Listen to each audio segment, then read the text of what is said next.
तो आइए आज के क्लास में क्लास 9th सब्जेक्ट हिंदी जिसका नाम है गोधुली। किताब का नाम क्या है जी? गोधुली, जो आपकी किताब के आगे ही लिखा होगा शुरू में। और ये हमारा हिंदी जो सब्जेक्ट है, आज हम लोग पाठ 9 कविता का पाठ 9 पढ़े हैं। जैसा कि अभी तक हम लोगों ने कहानी वाला जो सेक्शन था यानी कि गद्य खंड, उसमें हमने 12 चैप्टर कंप्लीट किए। और उसके बाद से आज हम लोग पद खंड यानी कविता, पद खंड मतलब कविता, आज जो हम पढ़ेंगे उसका 9वां पाठ है। ये कितना पाठ है? 9वां पाठ है, जिसका नाम है रुको बच्चों। पाठ का नाम क्या है? रुको बच्चों। और कवि का नाम है राजेश जोशी। राजेश जोशी। नीचे इनका चित्र आप देख सकते हैं, ये राजेश जोशी जी हैं। आपके किताब में भी इनका फिगर दिया हुआ है। तो सबसे पहले हर चैप्टर की तरह पहले हम कवि का परिचय जान लेते हैं, और कवि का परिचय जानने के बाद से इनके द्वारा जो चैप्टर लिखा गया उसको पढ़ते हैं। देखेंगे आप लोग, लिखा है कि राजेश जोशी का जन्म सन 1946 में मध्य प्रदेश के नरसिंहगढ़ जिले में हुआ था। हर चैप्टर में आपको सबसे मेन चीज याद रखना है कि किसका, कब और कहाँ जन्म हुआ था, किस लेखक या कवि का। तो यहाँ पे बात हो रही है राजेश जोशी की। तो राजेश जोशी का जन्म 1946 में, यानी हमारे देश के आज़ादी से 1 साल पहले उनका जन्म हुआ है मध्य प्रदेश में। जैसे कि हम लोग बिहार से हैं, इनका जन्म कहाँ हुआ है? मध्य प्रदेश, जिसको एमपी कहा जाता है। क्या कहा जाता है? एमपी। और वहाँ पे एक जिला है नरसिंहगढ़ जिला। कौन सा जिला? नरसिंहगढ़ जिले में उनका जन्म हुआ है। उन्होंने शिक्षा पूरी करने के बाद पत्रकारिता शुरू की। पत्रकारिता मतलब होता है अखबार में काम करना। पहले इन्होंने पढ़ाई लिखाई की और बाद में इन्होंने पत्रकारिता का काम शुरू कर दिया। तो आप लोग अखबार देखें, अखबार देखते हैं ना, न्यूज़ देखते होंगे। तो न्यूज़ में जो लोग देखते होंगे कि माइक लेके घूम घूम कर बोलते हैं, लोगों से सवाल पूछते हैं, जिसे मीडिया कहा जाता है। तो ये मीडिया का काम करने लगे और कुछ सालों तक अध्यापन किया, और फिर कुछ सालों तक इन्होंने अध्यापन का काम किया है। अध्यापन मतलब होता है पढ़ाना, यानी बच्चों को ये पढ़ाते भी थे। अक्सर ज़्यादातर जितने भी कवि और लेखक हुए हैं ना बाबू, ज़्यादातर वो कहीं ना कहीं किसी न किसी स्कूल में क्या करते हैं? पढ़ाने का काम करते हैं। राजेश जोशी ने कविताओं के अलावा कहानियाँ, नाटक, लेख और टिप्पणियाँ भी लिखी हैं। मतलब उन्होंने ऐसा नहीं कि केवल कहानी लिखा है, कहानी के अलावा उन्होंने नाटक भी लिखा है। नाटक समझते हैं आप लोग? जैसे कि 15 अगस्त 26 जनवरी जब आता है तो आपके स्कूल में जो प्रोग्राम कराया जाता है, सब नाटक करवाए जाते हैं। लेख, लेख मतलब होता है निबंध। अंग्रेजी में इसे एसे कहा जाता है। जैसे कि आप लोग पढ़ते हैं ना, गाय पर निबंध है, सरस्वती पूजा पर निबंध, दीपावली पर निबंध। तो वे लेख भी लिखते थे, निबंध लिखते थे, और टिप्पणी भी लिखते थे। टिप्पणी मतलब होता है कमेंट। अंग्रेजी में क्या बोलते हैं? जैसे आप लोग के मोबाइल में होता है ना, फेसबुक पे, व्हाट्सएप पे कमेंट लिखा रहता है। कमेंट का अर्थ होता है कि आप अपना सुझाव क्या देते हैं, आप इसके बारे में क्या कहना चाहते हैं। तो ये टिप्पणी भी करते थे। साथ ही उन्होंने कुछ नाट्य रूपांतर भी किए हैं।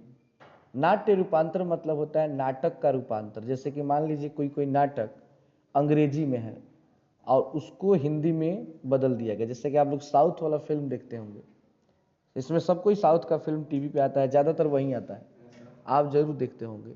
तो साउथ में जो फिल्म बनती है वो तमिल भाषा में बनती है, तेलुगु भाषा में बनती है, लेकिन हम लोग किस भाषा में देखते हैं?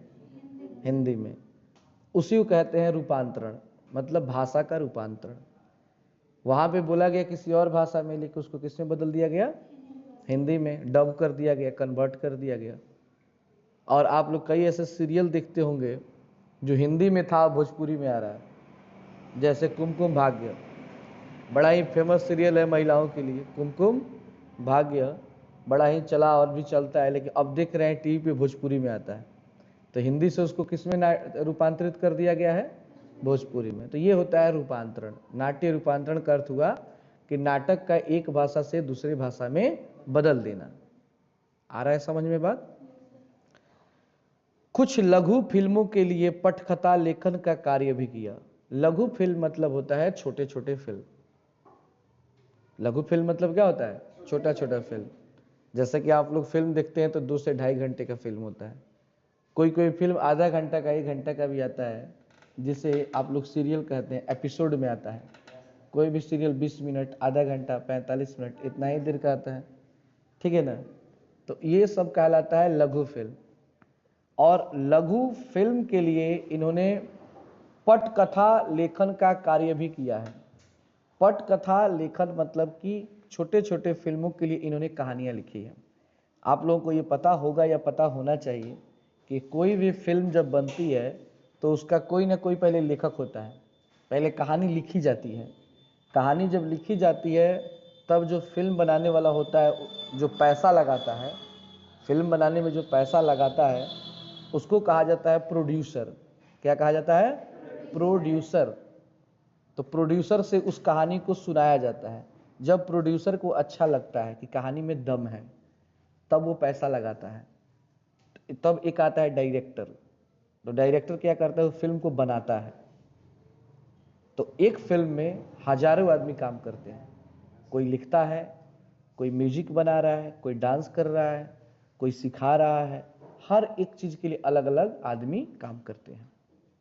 तो ये कुछ समय के लिए छोटे छोटे फिल्मों में कथा भी, कहानी भी लिखते थे। कौन? राजेश जोशी जी। आगे है, उन्होंने भर्तृहरि की कविताओं की अनुरचना भूमि का कल्पतरु यह भी एवं रूसी कवि मायाकोवस्की की कविता का अनुवाद पतलून पहिना बादल नाम से किया है। कई भारतीय भाषाओं के साथ साथ अंग्रेजी, रूसी और जर्मन में भी राजेश जोशी की कविताओं के अनुवाद प्रकाशित हुए हैं। यानी इन्होंने बहुत सारी कविताएं लिखी हैं। तो इनकी कविताओं को भी कई लोगों ने, किसी ने अंग्रेजी में रूपांतरित किया है, हिंदी से अंग्रेजी, किसी ने हिंदी से रूसी भाषा में। रूस में कौन सी भाषा चलती है? रूसी भाषा चलती है। जर्मनी में जर्मन भाषा चलती है। जैसे कि हमारे देश का नाम क्या है? भारत है। उसी तरह रूस है, उसी तरह जर्मनी है, इंग्लैंड है, इंग्लैंड में अंग्रेजी बोली जाती है, जर्मनी में जर्मन बोली जाती है, रूस में रूसी बोली जाती है। तो इनकी हिंदी कविताओं को कई भाषाओं में बदला गया है। एक शब्द यहाँ पे आया था भर्तृहरि। थोड़ा भर्तृहरि के बारे में जान लेते हैं, कौन थे। देखिए, भर्तृहरि भारत के एक बहुत ही फेमस राजा थे।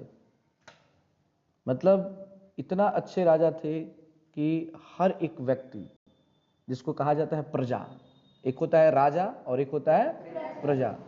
राजा जो शासन करता है और प्रजा जो उसके अंदर काम करता है। जैसे कि हम लोग हैं, अभी अगर बात किया जाए तो देश का जो प्रधानमंत्री होता है वो राजा होता है। वैसे राजतंत्र नहीं है, लेकिन फिर भी वो राजा है। जैसे कि हमारे देश के प्रधानमंत्री का नाम क्या है? श्री नरेंद्र मोदी। तो अभी वो राजा हैं, उनके अंडर हम लोग काम करते हैं, सारा देश उन्हीं के अनुसार चलता है। तो हम प्रजा हुए। अगर एक बार उनका कोई फैसला आ गया, उसे कोई काट नहीं सकता है। आज रात्रि 12 बजे से आपके नोट रद्दी कागज हो जाएंगे। तो हो गया कि नहीं हो गया? नोटबंदी याद है आप लोगों को? एक आदमी ने बोला आज से सारे नोट बेकार हैं, उस दिन से सारा लोग का नोट क्या हो गया? बेकार हो गया। एक आदमी ने कहा लॉकडाउन, तो लॉकडाउन। यानी एक आवाज और सारा देश, 130 करोड़ की आबादी वाला देश बिना किसी सवाल के उस बात को मानता है। तो इसे कहा जाता है राजा, और हम क्या है? प्रजा। उसी तरह एक राजा थे जिनका नाम था भर्तृहरि। आप लोगों ने जरूर एक व्यक्ति का नाम सुना होगा, राजा विक्रमादित्य का। अच्छा, विक्रम बेताल का नाम सुने हैं आप लोग? विक्रम बेताल एक सीरियल आता है, बड़ा ही चला है। रामायण देखे हो ना? रामायण में जो राम जी है ना, उनका नाम है अरुण गोविल। क्या नाम है? अरुण गोविल। मतलब अब रियल में भगवान थोड़े ना है, एक्टर है वो। तो अरुण गोविल जो राम का किरदार निभाए हैं रामायण में, वही व्यक्ति विक्रम बेताल में विक्रमादित्य बने हैं, विक्रम बने हैं। और एक बेताल है, मतलब एक राक्षस, एक भूत है, जो उनके कंधे पे चढ़ जाता है और कई सारे सवाल करता है, फिर पेड़ पर चढ़ जाता है। कभी यूट्यूब पे सर्च कीजिएगा विक्रम बेताल, बहुत सारा अच्छा सीरियल है, बच्चों की कहानियां है उसमें। तो उसी विक्रमादित्य के बड़े भाई थे भर्तृहरि, और बहुत ही अच्छे राजा थे। उनका विवाह हुआ और हर व्यक्ति की तरह वो भी अपनी पत्नी से बहुत प्रेम करते थे। कोई भी चीज अगर वो खाते भी थे तो उसमें से अपना आधा हिस्सा अपनी पत्नी को देते थे। हर एक भाग में उनके मन में, उनके हृदय में अपनी पत्नी के लिए बहुत प्रेम था।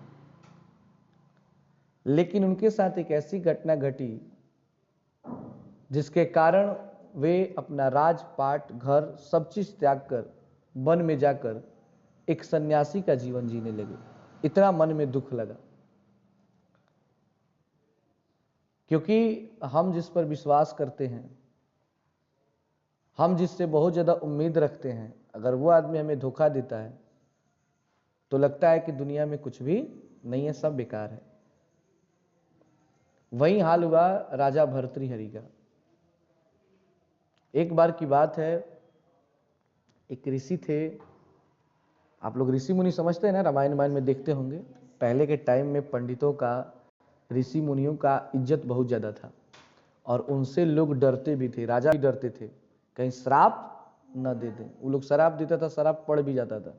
खैर आजकल के टाइम में नहीं पड़ता है। तो एक ऋषि थे, वे एक बार राजा भर्तृहरि के राज्य में आए। राजा भर्तृहरि ने उनका बहुत अच्छा स्वागत किया, उनकी सेवा की काफी दिनों तक, जिससे ऋषि बहुत ही खुश हुए। और खुश होने के बाद उन्होंने कहा राजा से कि तुम मुझसे कोई वरदान मांगो। आप लोग देखते हैं ना सीरियल और रामायण में, जब ऋषि लोग खुश होता है तो वरदान देता है और दुखी होता है तो श्राप दे देता है। तो वो बोले कि हे ऋषि, मेरे पास सब चीज है, मैं यहाँ का राजा हूं, तो मेरे पास क्या नहीं है? धन दौलत, नया हूं, परिवार है, सब चीज है, क्या चाहिए एक व्यक्ति को? वो बोले नहीं, फिर भी कुछ मांगो, क्योंकि मैं तुमसे प्रसन्न हूं। तो वो कुछ नहीं मांगते, तो अंत में बोले ठीक है, तुम नहीं मांगते तो मैं अपने से एक चीज तुमको दे रहा हूं। एक फल निकाल कर दिए और बोले इसे तुम खा लेना, इस फल को तुम खा लोगे तो अमर हो जाओगे। फल को खा लोगे तो क्या हो जाओगे? अमर हो जाओगे, क्योंकि तुम्हारे जैसा राजा अगर इस पृथ्वी पर रहेगा तो तुम्हारी प्रजा को कभी दुख नहीं होगा, और तुम्हारे जैसा राजा यहां पे होना चाहिए। बोले ठीक है, फल ले लिए, गए, स्नान किए और फल खाने के लिए जब बैठे तो आपको बताया ना कुछ देर पहले, वो अपनी पत्नी को बिना दिए कोई चीज खाते नहीं थे। तो अचानक उनको याद अपनी पत्नी की आई। वो सोचने लगे कि नहीं, ये बेईमानी हो जाएगा अगर मैं अकेले खा लेता हूं तो। वे अपने पत्नी के पास गए और बोले कि ये फल है, अमर फल है, इसे तुम खा लो और खाकर तुम अमर हो जाओ। तुम अमर रहोगी तो कम से कम मैं जब तक जीवित रहूंगा मैं तुम्हें अपने साथ पाऊंगा, तुम्हें देखते रहूंगा। उनकी पत्नी ने वो फल ले लिया, लेकिन समस्या ये थी कि पत्नी, जितना विश्वास राजा भर्तृहरि अपनी पत्नी पे करते थे, पत्नी उस लायक नहीं थी। उसका जो दिमाग में, दिल में जो था, कोई और आदमी चल रहा था। उसी राज्य का एक मंत्री था, ये सब सच्ची घटना है। वो मंत्री था तो उसने सोचा कि मैं ये फल किसको देती हूं? उस मंत्री को। मैं, वो खाएगा तो मैं जब तक जिंदा रहूंगी तब तक वो मेरे सामने रहेगा। क्योंकि होता क्या है ना कि आदमी जिससे भी प्रेम करता है, जिसको भी मानता है, वो चाहता है कि वो मरे नहीं। जैसे कि आपके फैमिली में आपके माँ बाप हैं, कोई चाहता है कि मेरे माँ बाप मर जाए? ऐसा सोच कभी आता है क्या? हमारे आसपास जितने भी लोग हैं जिनसे हमारा लगाव है, हम चाहते हैं कि उस व्यक्ति मर जाए? ऐसा कभी सोचते भी नहीं है। वो गई और उस मंत्री को दे दी।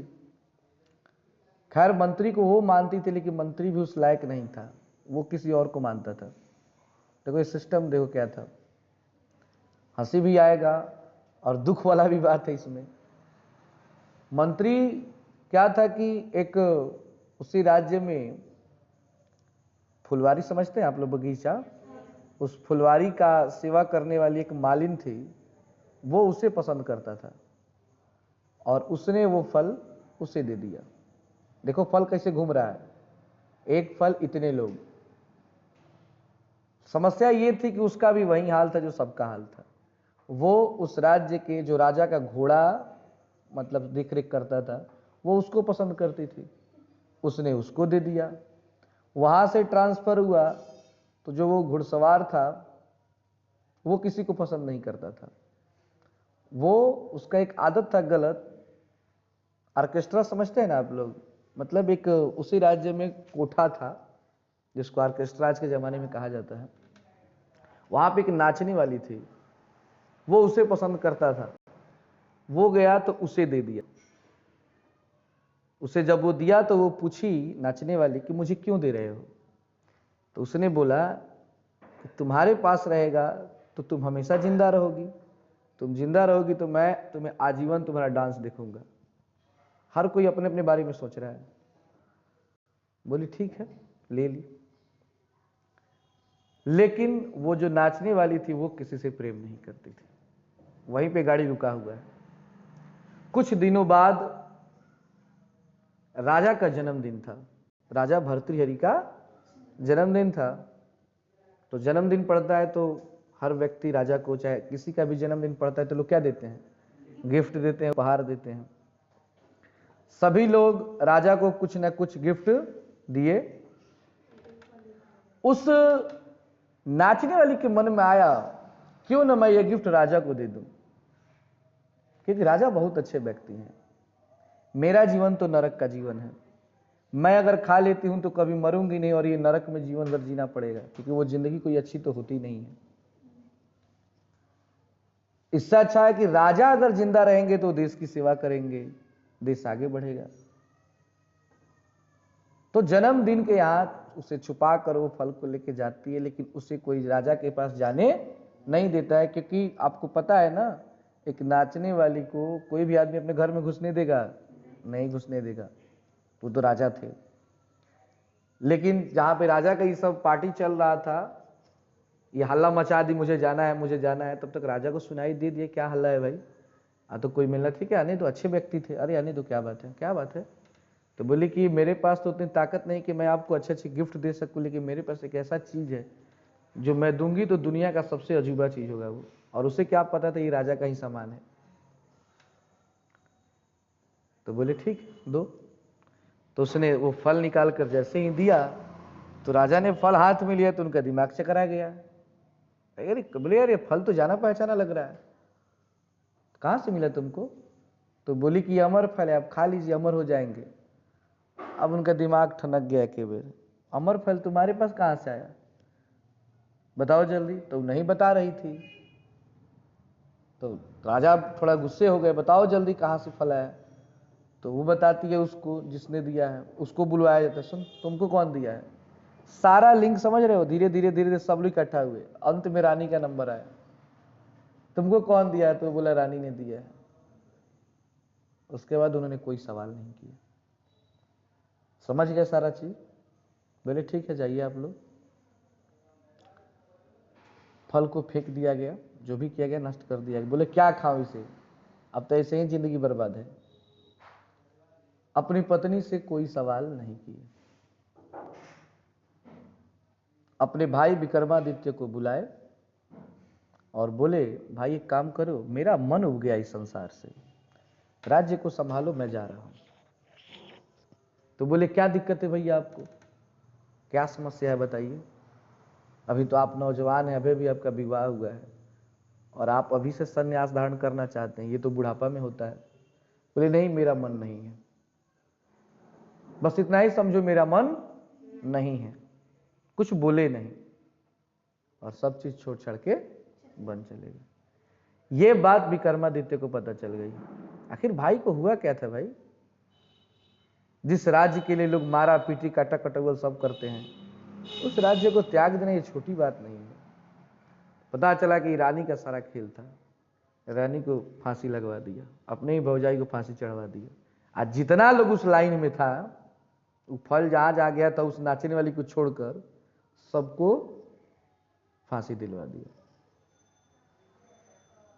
तो ये हाल था भर्तृहरि, जिनका नाम अभी आप लोग यहाँ पे पढ़े हुए, आगे नाम तो बता दी। आजकल उसी अमर फल का हाल है, आज भी है, व्हाट्सएप। एगो फोटो के एगो व्हाट्सएप पर भेज दो, घूम फिर के अपने मोबाइल पर आवेला। जैसे गुड मॉर्निंग, तो गुड मॉर्निंग के और के लेके जाला, उहे गुड मॉर्निंग के अब 10-12 आदमी घूम के फिर वो आदमी के लेके जब आवेला जे भेजले रहे पहला बेर, तो वो आदमी ठनक जाए तो हमरे गुड मॉर्निंग वहां हटे। अच्छा बाकी नहीं क्या बरेसन बा, हर आदमी कॉपी एंड पेस्ट का जमाना हो गया है। कोई भेजा उसको भेज दो, अपने से कोई नहीं कुछ कर रहा है। फोटो कहीं से आया, उसको देखा ट्रांसफर, वो देखा कहीं और ट्रांसफर, वो देखा कहीं और ट्रांसफर, घूमते घूमते घूमते घूमते फिर उसी व्यक्ति के पास जिसका वो है, तो वही अमर फल है ये। तो आदमी खुद पे हंसता है कि भाई किसको ट्रांसफर किए थे, कहाँ चला गया था।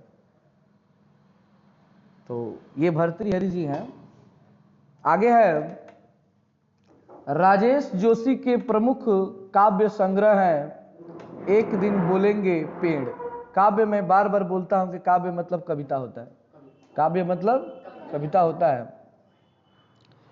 पहली उनकी कविता है एक दिन बोलेंगे पेड़, दूसरा है मिट्टी का चेहरा, तीसरा है नेपथ्य में हंसी, चौथा है दो पंक्तियों के बीच, और पांचवा है चांद की बर्तन। उन्हें माखनलाल चतुर्वेदी पुरस्कार, मध्य प्रदेश शासन का शिखर सम्मान और साहित्य अकादमी पुरस्कार से सम्मानित किया गया। अगर आपसे पूछा जाए कि राजेश जोशी जी को कौन कौन से पुरस्कार मिले हैं, तो आप क्या कहेंगे? तो आप कहेंगे उन्हें 3 पुरस्कार मिले हैं। पहला मिला है, इसे अंडरलाइन कर लीजिएगा, माखनलाल चतुर्वेदी पुरस्कार, मध्य प्रदेश शासन का शिखर सम्मान और साहित्य अकादमी पुरस्कार। ये 3 पुरस्कार उनको मिले हुए हैं। क्यों? इनके लेखनी के चलते, इनकी कविताओं के चलते। राजेश जोशी की कविताएं गहरे सामाजिक अभिप्राय से युक्त होती है। वे जीवन के संकट में भी गहरी आस्था को उभारती है। उनकी कविताओं में स्थानीय बोली, बानी, मिजाज और मौसम सभी कुछ व्याप्त है। उनके काव्य लोक में आत्मीयता और लयात्मकता है तथा मनुष्य को बचाए रखने का एक निरंतर संघर्ष भी। दुनिया के नष्ट होने का खतरा राजेश जोशी को जितना प्रबल दिखाई देता है, उतना ही वे जीवन की संभावनाओं की खोज के लिए बेचैन दिखाई देते हैं। प्रस्तुत कविता हमारी शासन व्यवस्था यानी कार्यपालिका, न्यायपालिका और विधायिका तीनों पर करारा चोट करती है। यानी जो हम पाठ पढ़ने वाले हैं, रुको बच्चों, ये 3 हमारे देश को देखिए 3 चीज चलाती है।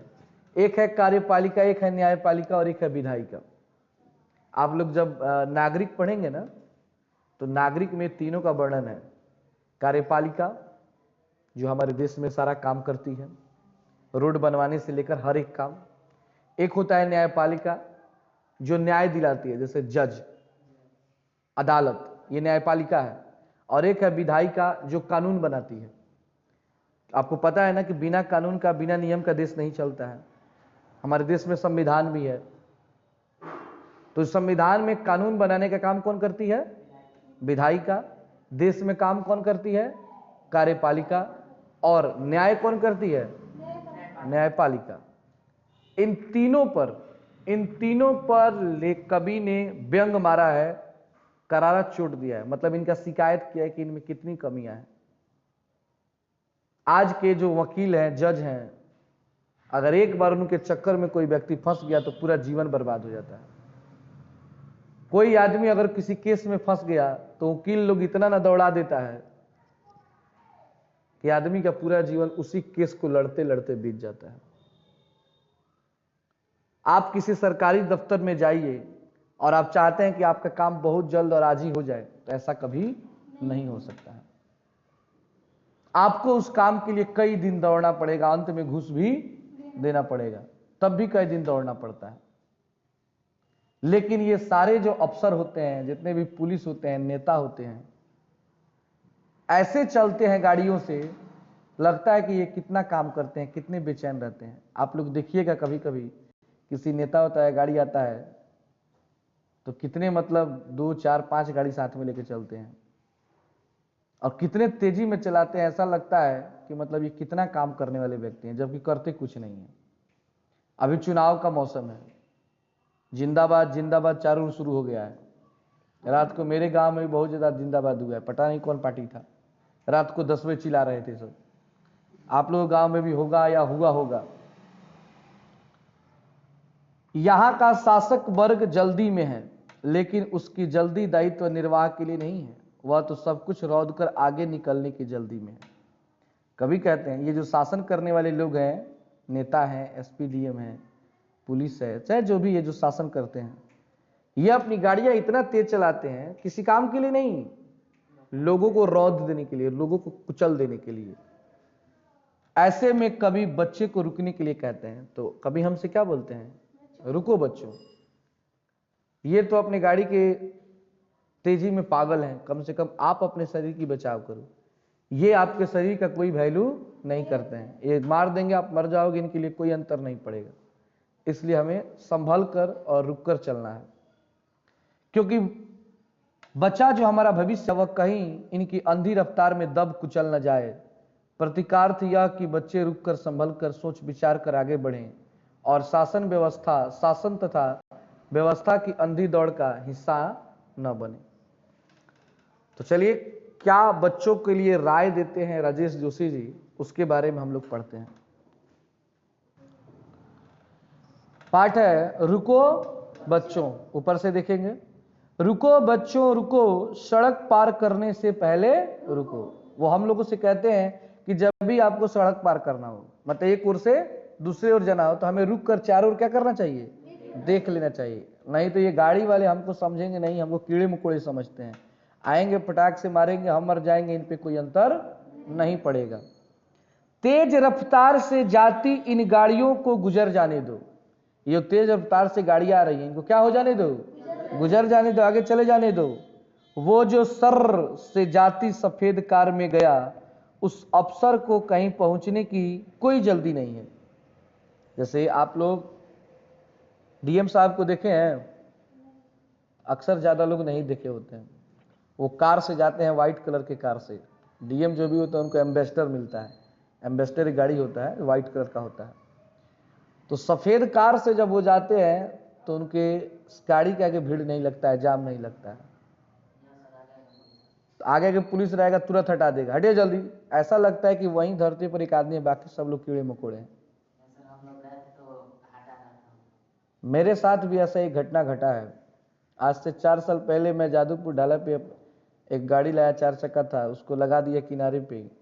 तो एक पुलिस वाला हमको बुलाया, हटाइए यहाँ से जल्दी। हम बोले क्या बात है, तो डीएम साहब का गाड़ी आने वाला है, मतलब आने वाला है, पहले ही सब रोड क्लियर करो, खाली करो। हम बोलो कब आने वाला है, तो कल आने वाला है। तो कल आने वाला है, आज हटा दें। ना ना, आदेश हटाइए जल्दी, हटवा दिया। उस दिन समझ में आया यार, आदमी वही है, बाकी सब कीड़े मकोड़े हम लोग हैं।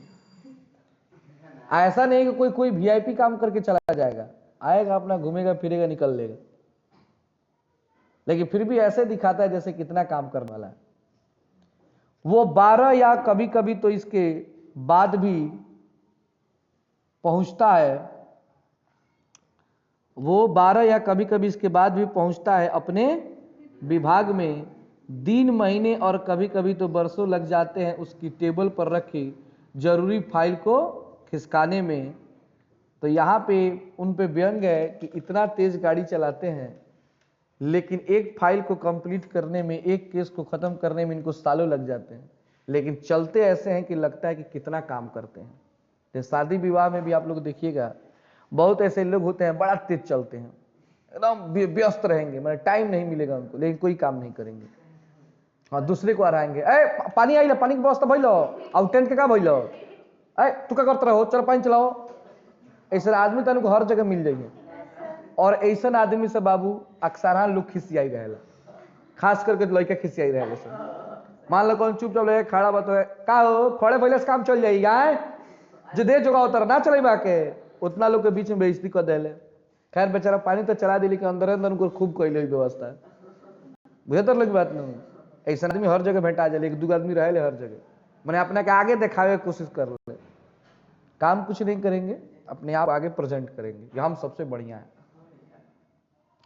फिर कहते हैं रुको बच्चों, उस न्यायाधीश की कार को निकल जाने दो। न्यायाधीश मतलब होता है जज, क्या कहते हैं इसको, जो फैसला लेता है। आप लोग देखे होंगे फिल्म में नहीं कहता है ऑर्डर ऑर्डर, बैठा रहता है, अब हाँ हथौड़ी मार के, और जो फैसला देता है वो न्यायाधीश कहलाता है। कौन पूछ सकता है उससे कि तुम जो चलते हो इतनी तेज कार में, कितने मुकदमे लंबित है तुम्हारी अदालत में कितने साल से। कहने को कहा जाता है कि न्याय में देरी न्याय की अवहेलना है, लेकिन नारा लगाने या सेमिनारों में बोलने के लिए होते हैं ऐसे वाक्य। कई बार तो पेशी दर पेशी, चक्कर पर चक्कर काटते ऊपर की अदालत तक पहुंच जाता है आदमी, और नहीं हो पाता है उनकी अदालत का फैसला। अब ये जज पर व्यंग मारते हैं। ये जो जज तेजी से कार में जाते हैं, इनसे कौन सवाल कर सकता है कि तुम इतना तेज कार क्यों चलाते हो? कौन सवाल कर सकता है? किसकी हिम्मत है इतना? ये जो इतनी बेचैनी में जाते हैं, आज सालों से कई सारे फैसले, कई सारे मुकदमे फंसे हुए हैं, उनका फैसला नहीं आया है, लेकिन जाते ऐसे हैं कि लगता है कि आज ही सारा काम खत्म कर देंगे, लेकिन करेंगे कुछ भी नहीं। कहा जाता है कि न्याय में देरी करना न्याय की अवहेलना है। अवहेलना मतलब होता है बेइज्जती। अगर किसी चीज को न्याय देने में अगर देरी होता है तो न्याय की क्या है? बेइज्जती है। लेकिन फिर भी ये न्याय नहीं करते हैं। ऐसे वाक्य सुनने में अच्छे लगते हैं, ऐसे वाक्य सुनने में अच्छे लगते हैं। कई बार तो पेशी दर पेशी, कई बार आदमी जाता है कोर्ट में। आप लोग घर पे अगल बगल किसी को देखे केस उस लड़ता होगा ना, उससे पूछे क्या हालत होती है उसकी। आप लोग नहीं जानते इसके बारे में, नहीं समझ में आ रहा है बात, अनुभव नहीं आप लोगों को। मतलब छोटा छोटा केस के लिए आपको 2 साल 4 साल 5 साल हर सप्ताह में बुलाएगा, हर महीने बुलाएगा। अक्सर सुनिएगा, मतलब जिसके पास केस होता है, जिसके ऊपर कहता है आज हमारे एथी बैठे, तारीख बजाता है। तारीख क्या है? डेट पर डेट, डेट पर डेट देता है सर। एक सनी देओल का फिल्म भी कोई है जिसमें खूब चिल्लाता है तारीख पर तारीख, तारीख पर तारीख, बड़ा फेमस हुआ था, उसी से वो चमका भी था। मतलब उसको बार बार जो जज है वो क्या करता है, बोलता है कि तारीख, जब भी वो केस जाता है लड़ने के लिए, अगला तारीख देते हैं, नहीं आज नहीं फैसला होगा, अगले 1 सप्ताह के बाद होगा। तो गुस्से में आ जाता है जब 4-5 बार दौड़ता है कि हर बार तारीख पर तारीख, तारीख पर तारीख, ऐसे मतलब खूब चला हुआ है। शायद कोई फिल्म है दामिनी करके। और फिर भी कितना भी डेट दे, लेकिन उससे फैसला समय पर नहीं हो पाता है। फिर कहते हैं रुको बच्चों, सड़क पार करने से पहले रुको, उस पुलिस अफसर की बात तो बिल्कुल मत करो। वो पैदल चले या कार में, पुलिस पैदल चले या तेज में चलती है। पुलिस का मतलब ट्रेनिंग ऐसा होता है कि लोग क्या चलता है, तेजी में चलता है। तेज चलने से चलना उनके प्रशिक्षण का हिस्सा है। यह और बात है कि यहाँ घटना घटती है, वहां पहुंचता है सबसे बाद में। सुने हैं ना अक्सर, पुलिस कब पहुंचती है जी? कोई घटना घट जाएगी, सारा खेल खत्म हो जाएगा, मर्डर हो जाएगा, तब ये पहुंचता है। क्या हुआ था यहाँ बताइए तो, अब क्या हुआ था? हो गया जो होना था। तेज खूब चलती है, लेकिन पहुंचेगी कब? लेट पहुंचती है। कभी पुलिस टाइम पर नहीं पहुंचती है। आगे है, रुको बच्चों रुको, सायरन बजाती इस गाड़ी के पीछे पीछे। सायरन समझते हैं? एम्बुलेंस में देखले बड़े ना, चू लागे लग कर रहे, तो अफसर लोग गाड़ी में लगा रहेला, जब चल लो तो उनका काहे बजावल जाला? आए का रास्ता खाली करे खातिर। सायरन बजाती इस गाड़ी के पीछे पीछे बहुत तेज गति से आ रही होगी किसी मंत्री की कार। नहीं नहीं, उसे कहीं पहुंचने की कोई जल्दी नहीं, उसे तो अपनी तोंद के साथ कुर्सी से उठने में लग जाते हैं कई मिनट। मतलब नेता मंत्री का अक्सर आप लोग देखेगा तोन बड़ा बड़का होता है। कोनो भी नेता के ज्यादा तो देखे लगे कुर्ता पहनी माने पूरा तून हेजल रही है, सुघरावत एकदम। अब जकर तून बड़का हो तो जाहिर सी बात उठाऊ में गजन होला, तून वाला आदमी के हर जगह गजन होला। तो इनको अपने तोंद के साथ कुर्सी से उठ जाने में लग जाते हैं कई मिनट। उनकी गाड़ी तो एक भय में भागी जाती है, इतनी तेज। सुरक्षा को एक अंधी रफ्तार की दरकार है। रुको बच्चों, इन्हें गुजर दाने दो, इन्हें जल्दी जाना है क्योंकि इन्हें कहीं नहीं पहुंचना है। अंत में क्या कहते हैं, इनको जाना कहीं नहीं, बस गाड़ी चलेगा तो स्पीड में चलना चाहिए, धीरे ये लोग नहीं चलते हैं। तो जस इस चैप्टर में कवि ने इन मंत्री पर, पुलिस पर, डीएमएसपी पर, न्यायाधीश पर व्यंग मारा है कि ये लोग करते कुछ नहीं है, लेकिन दिखाते ऐसे हैं कि लगता है कि पूरी दुनिया यही चला रहे हैं। तो यह हमारा चैप्टर खत्म होता है। चलिए इसके प्रश्न उत्तर को लिख लीजिए।